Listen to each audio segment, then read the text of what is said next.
Bienvenidos a la Cueva de los Descubrimientos, donde estaremos sacando a la luz personajes históricos, reyes, ciudades y batallas, con el objetivo de obtener respuestas. Acompáñanos en La Biblia Sorprende.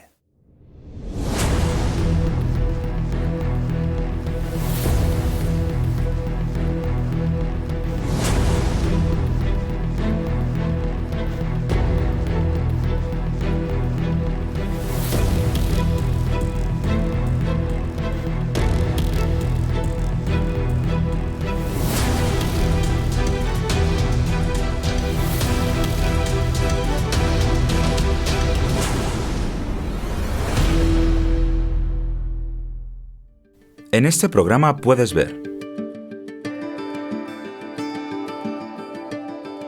¿qué son los fósiles vivientes? ¿Cuál es el origen del ser humano? ¿Llegamos a existir por evolución o por creación? Y nuestro apartado especial Rompemitos. ¿Qué es el punto omega? ¿Una conciencia universal para todos los hombres?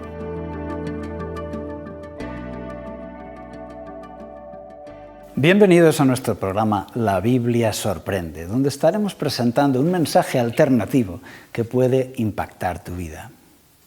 Y hoy hablamos del origen, cómo llegamos a la existencia, cómo empezó a existir la vida en este planeta. ¿Simplemente por una evolución casual, natural de la materia? ¿O por una mente sobrenatural, por una mente inteligente y creadora? ¿Ya conoces lo que es la teoría del diseño inteligente? Vamos a hablar de esto. Y una gran pregunta que se hace a la humanidad: ¿de dónde vienes, hombre? En otras palabras, ¿cuál es el origen del ser humano? ¿Evolución o creación? Normalmente la ciencia lo que hace es estudiar los hallazgos, lo que llama la columna geológica, e interpretar los restos geológicos y paleontológicos que se encuentran en ella. Y tú dirás, ¿y qué es la columna geológica? ¿Es alguna columna de un edificio?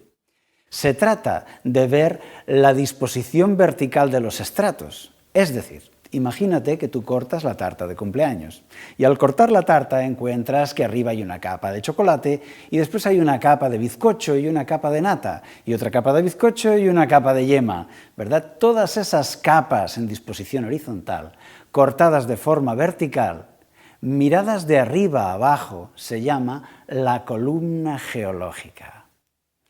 En esa columna, en las diferentes capas, encontramos restos y fósiles. La interpretación que haremos de esos restos va a dar la teoría que nosotros aceptamos. Dos son las teorías principales: actualismo y catastrofismo. El actualismo interpreta de que las cosas se han colocado ahí siendo enterradas a razón de medio milímetro por año, igual que sucede hoy. El catastrofismo dice que esos restos se encontraron ahí porque fueron sepultados por grandes catástrofes de forma rápida. Y esta es la clave de la cuestión para interpretar evolución o creación. Si entendemos que entre esas capas han pasado millones y millones de años, entonces creeremos en la evolución.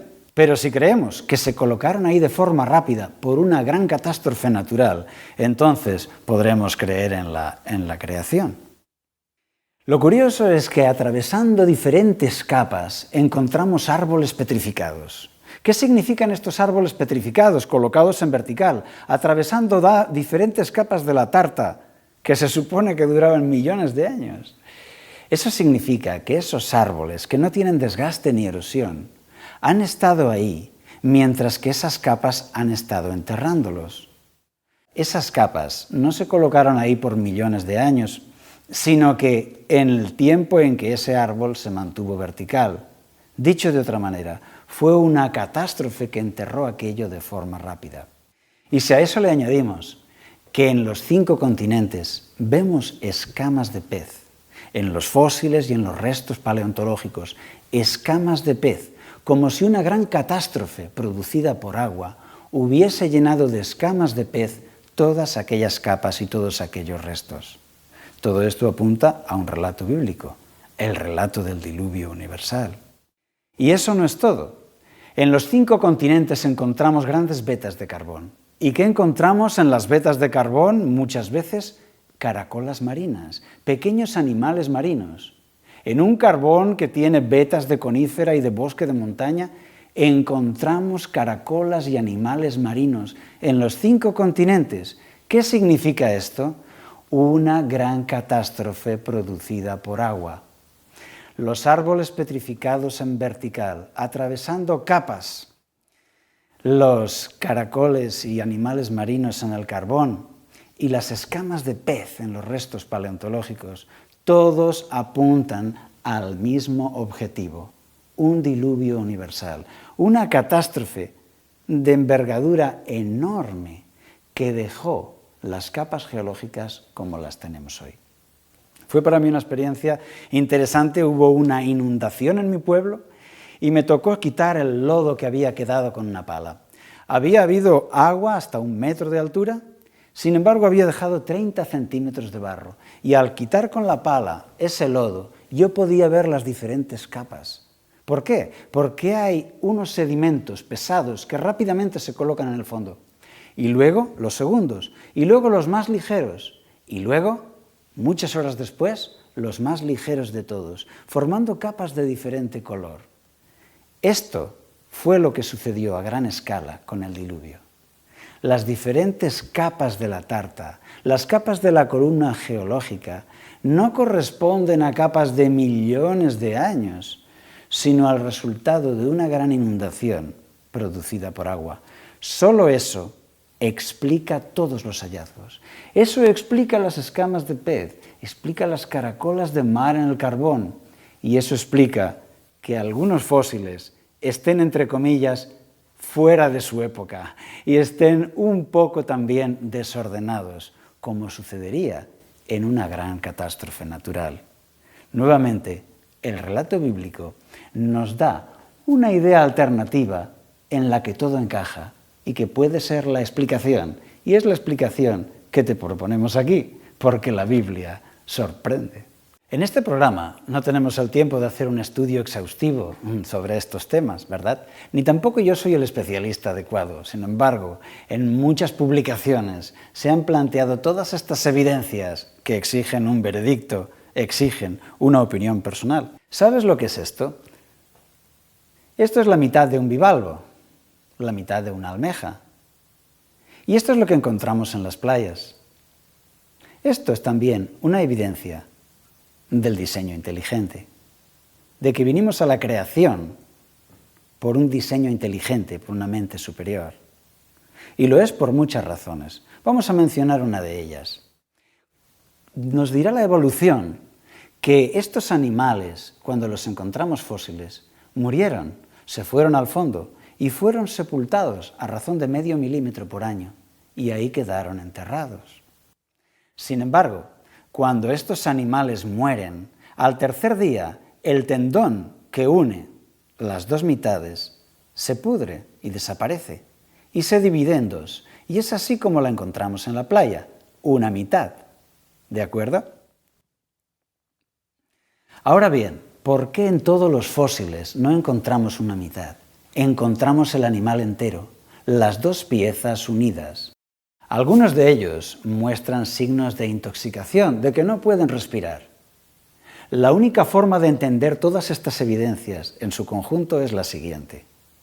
Una gran catástrofe natural producida por agua trajo aguas turbias de los ríos, las trajo al mar, y esas aguas con lodo sepultaron a los animales que viven en el fondo, los pequeños gusanos y animales más simples, cefalópodos. No es que fueran los primeros de la evolución, simplemente el lodo les vino encima y quedaron enterrados abajo de todo. Luego los animales marinos fueron también enterrados. Y luego los animales anfibios que fueron barridos por las aguas. Y luego los mamíferos y finalmente los grandes mamíferos y el hombre. No porque hubieran evolucionado en millones de años, sino porque una gran catástrofe producida por agua los dejó sepultados en el lodo de esta manera. Y eso lo explica todo, el desorden de algunas especies en su colocación, las escamas de pez por todas partes, las caracolas marinas en el carbón, todo cuadra. Nuevamente, la Biblia sorprende. Encontramos en el relato del diluvio la respuesta alternativa a todas las preguntas. Por todo esto, algunos científicos expertos en estos temas ya se han atrevido a escribir: si llevamos más de 100 años buscando los eslabones perdidos y no los hemos encontrado, ¿no tendremos ya que aceptar que no existen? Efectivamente, el misterio de la vida es mucho más abarcante de las conclusiones científicas que podamos sacar. Responde a algo superior. La belleza de la vida, la lealtad de un perro fiel, la extraordinaria belleza de algunos animales nos hacen pensar que efectivamente no somos fieras máquinas de supervivencia, sino que la vida es algo más, proviene de algo más bello y más profundo. La Biblia así lo afirma.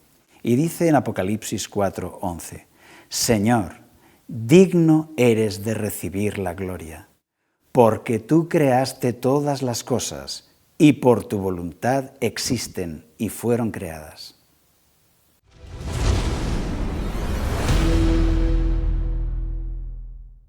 El Arca de Noé da la respuesta a muchas de nuestras preguntas. ¿Sabes lo que es un fósil viviente? ¿Qué son los fósiles vivientes? No son las personas más viejas de tu barrio. Se trata de aquellos animales o plantas que los encontramos en fósiles datados por millones de años y sin embargo siguen vivas en nuestro tiempo. Uno de estos casos es el celacanto. El celacanto es un pez que se observaba en los fósiles y que no tiene la aleta saliendo de su cuerpo, sino que sale de su cuerpo un pequeño brazo y de ese bracito salen las aletas. Entonces los evolucionistas decían, mira, este es un eslabón perdido porque ya le están saliendo los brazos con los que podrá caminar y conquistar la tierra seca. Y decían que se había extinguido hace 65 millones de años. Pero en 1938, unos pescadores de Filipinas lo enseñaron al mundo. Y ellos lo conocían, ellos comían ese pescado. Los científicos dijeron, pero si este pez es el celacanto y se ha extinguido hace 65 millones de años. Hoy en día los pescadores de Filipinas siguen pescando el celacanto y comiéndoselo tranquilamente. No se había extinguido, sino que sigue vivo. No fue el padre de los peces de hoy ni de los reptiles de hoy, sino que simplemente no ha evolucionado absolutamente nada desde el pez que encontramos en los fósiles hasta el que tú puedes pescar hoy en las Filipinas. Y con esto llegamos a esta conclusión, de que los fósiles vivientes demuestran que no ha habido evolución desde el animal que encontramos fósil hasta el que encontramos viviendo hoy en nuestros días. Otro caso es el del ginkgo biloba, ese árbol que es especial porque sus hojas tienen forma de abanico. El ginkgo, un árbol muy medicinal, se consideraba extinguido hace 270 millones de años. Sin embargo, cuando los europeos visitaron Asia en sus expediciones, pudieron encontrar en las pagodas sagradas de los budistas, ahí estaba el ginkgo. No estaba extinguido, estaba ahí. Desde entonces, el ginkgo se ha utilizado mucho en medicina y es un árbol bien conocido. El ginkgo no ha evolucionado nada desde lo que encontramos en los fósiles hasta los árboles que viven hoy. Y lo mismo sucedió con la metasequoia, ese árbol extinguido, según decían, desde hacía millones de años. En 1943 descubrieron los europeos que en China hay bosques enteros de metasequoias. Entre los fósiles y las actuales no ha habido ninguna evolución.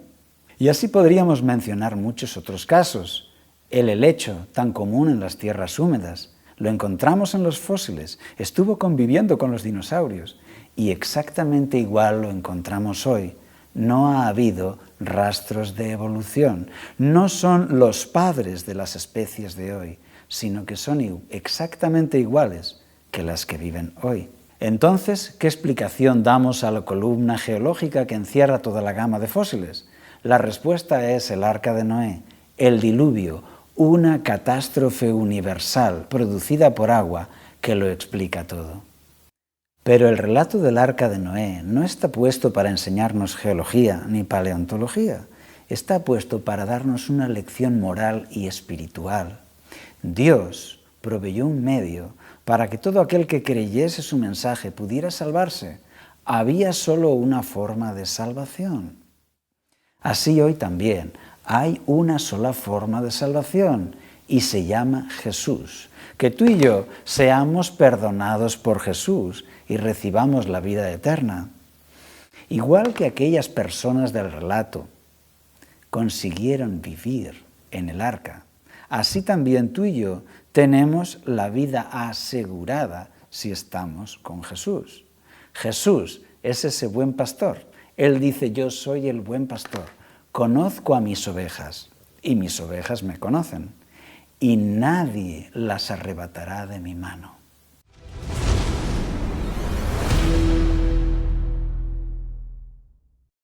Y bienvenidos a esta sección que llamamos Rompemitos. Aquí estamos poniendo a prueba los mitos del mundo religioso de nuestro tiempo. Y el tema de hoy es el punto omega. ¿Qué significa el punto omega? ¿Qué consecuencias espirituales tiene para nosotros? El punto omega, propuesto por Teilhard de Chardin, sería la culminación del proceso de la evolución del hombre. Cuando de materia hemos pasado a animal, de animal a animal inteligente, y el siguiente paso ya sería el sumum, la culminación, una conciencia universal en la cual la humanidad sería feliz y sería espiritual. Esa sería para él la última etapa del proceso de la evolución de las especies. Él, Teilhard de Chardin, un jesuita de la Provenza francesa, era un estudioso de la teoría de la evolución en la cual creía. Y por sus convicciones religiosas de creyente en Dios, se vio en la necesidad de aunar la teoría de la evolución con la creencia en Dios. Y este fue el resultado. Él llegó a afirmar la creencia de que Dios había creado al hombre mediante la evolución de las especies. Dicho de otra forma, la materia evolucionando para encontrarse con Dios. Y como Dios es una persona y Dios, según él, atrae a la materia a sí mismo, la materia se va transformando en una persona, porque Dios es una persona. Entonces pasa de plantas, animales, al ser humano, y el ser humano sigue evolucionando hasta adquirir esa conciencia universal de paz y amor, un mundo espiritual, una humanidad nueva que él llama el punto omega. Bonito, ¿verdad? Precioso, una teoría preciosa. Pero tenemos que ver si realmente es verdadera o es un mito. En primer lugar, podemos ver lo que dice la Biblia sobre la creación. Y dice, por ejemplo, en Colosenses 1:16, hablando de Jesús, porque en Él fueron creadas todas las cosas, las que hay en los cielos y las que hay en la tierra, visibles e invisibles, sean tronos, sean dominios, principados, potestades, todo fue creado por medio de Él y para Él. Dicho de otra forma, todo fue creado por Jesús. Y lo mismo dicen los primeros versículos de la carta a Hebreos, que todo fue creado por medio de Él, Jesucristo. Él estuvo en la creación de todas las cosas. Tanto Apocalipsis como todos los libros de la Biblia exaltan a Dios como el Creador. Y dicen que su creación se realizó en 6 días de creación. Es por eso que Dios bendijo el séptimo día y lo santificó, porque había creado en 6 días toda su creación y descansó en el séptimo día. Él vio lo que había creado y no vio una masa de materia pendiente de evolución. Vio un universo perfecto y dijo, esto es bueno en gran manera. Cuando le preguntaron a Jesús sobre la primera pareja y la creación del Génesis, Jesús no dudó, contestó dando apoyo al relato de la creación del Génesis, la historia de Adán y Eva. En Mateo 19, 4-6, Él, respondiendo, les dijo, ¿no habéis leído que el que los hizo al principio, hombre y mujer los hizo? Y dijo, por esto el hombre dejará a su padre y a su madre, y se unirá a su mujer, y los dos serán una sola carne. Estas quizás son las palabras más comunes en una boda, ¿verdad? Y dejará el hombre a su padre y a su madre, se unirá a su mujer, etc. Pero aquí Jesús está validando el relato del Génesis. Y aquí dice Jesús, que Dios al principio, varón y hembra, los creó. Pero ahora Teilhard de Chardin nos dice, no, al principio no los creó varón y hembra. Puso a funcionar unas células, ¿verdad?, en una sopa que fue evolucionando, en esa sopa evolutiva, y tenemos que elegir si vamos a creer el relato que nos dice Jesús o vamos a creer el relato que nos dice Teilhard de Chardin. Tiene que ser una elección. En 1 Corintios 15, versículo 21, dice, pues por cuanto la muerte entró por un hombre, también por un hombre la resurrección de los muertos. El hombre no entra en la inmortalidad por alcanzar el desarrollo de su evolución, sino porque Dios hace un milagro y lo resucita. Y esta es la enseñanza bíblica, que Dios promete resucitar a los que se han salvado. No porque ellos han evolucionado y han superado el pecado y han alcanzado la eternidad, sino porque Dios les ha perdonado y les concede la vida eterna. El punto omega, al basarse en la teoría de la evolución, supone que no ha habido una creación perfecta.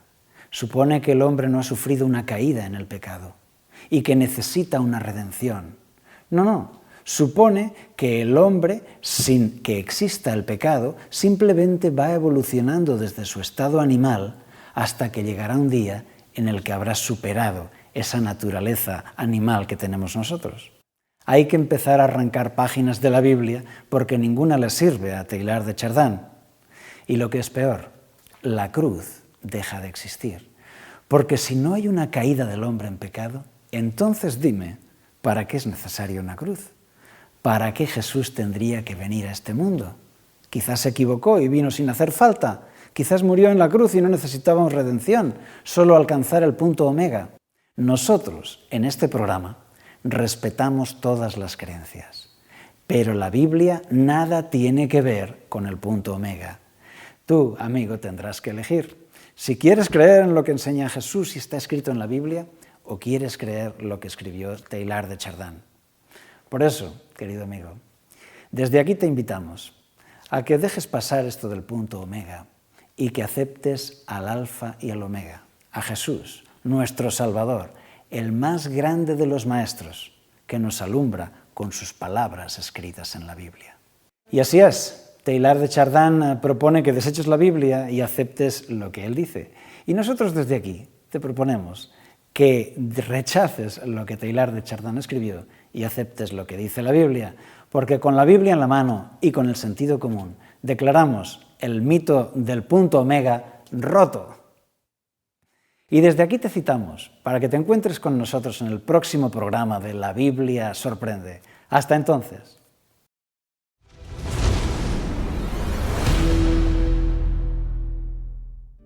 En el programa de hoy aprendimos: la teoría de la evolución nos presenta a un ser humano sin pecado, que no necesita un salvador.